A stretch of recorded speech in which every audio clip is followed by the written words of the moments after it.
Hola, cuinateques!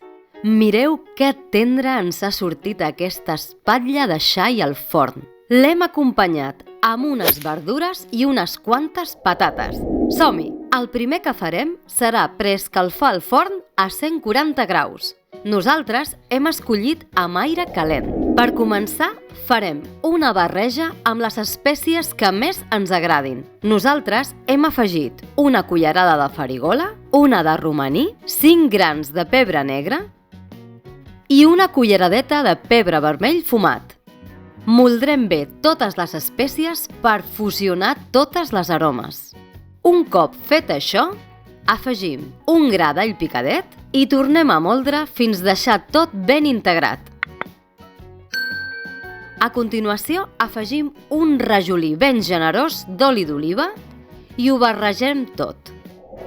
Ara serà hora de guarnir la nostra espatlla de xai, afegint una mica de sal i les espècies moltes que hem preparat. Com veieu, a l'espatlla de xai l'hem separat el braó, però ho hem fet perquè ens càpiga en la reixa de la cassola.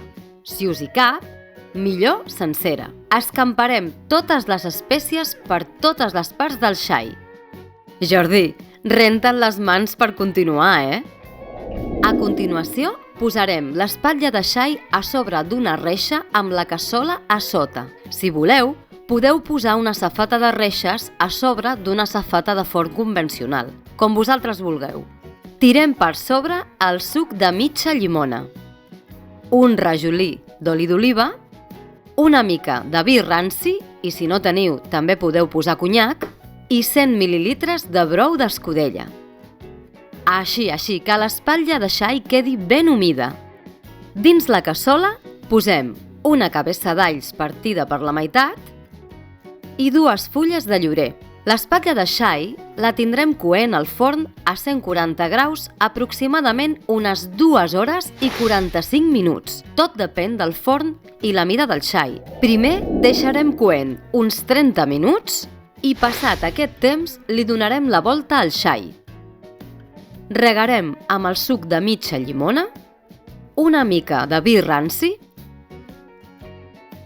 i 100 mil·lilitres de brou d'escudella. Tornem cap al forn i tornarem a deixar coent uns 30 minuts més. Ara portarem una hora de cocció. Regarem l'espatlla de xai amb el suc que tenim a la cassola. Ostres, ara agafaria una mica de pa i sucaria una mica en aquesta salseta. Un cop ben humit, donem la volta al xai i tornem a regar. Anem cap al forn i tornem a deixar 30 minuts més. Durant aquests 30 minuts prepararem les patates, el pebrot verd, el tomàquet i les cebetes. En quant a les patates, depèn de la mida, les podeu posar senceres o les podeu tallar a la meitat.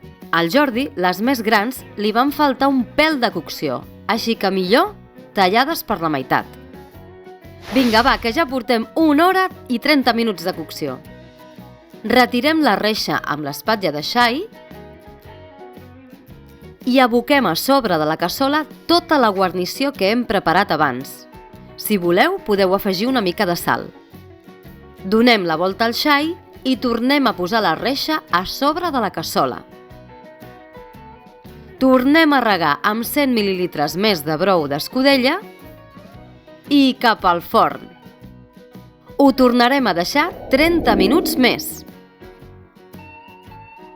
Ara ja portem 2 hores de cocció i la cuina fa una oloreta a cuina tradicional.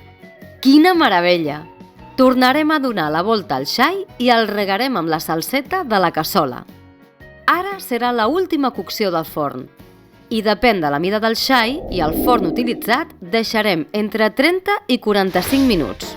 Esperem que us hagi agradat aquesta recepta d'espatlla de xai al forn i si és així, us podeu subscriure al nostre canal, activar la campaneta de notificacions i deixar algun comentari. Salut i bon menjar!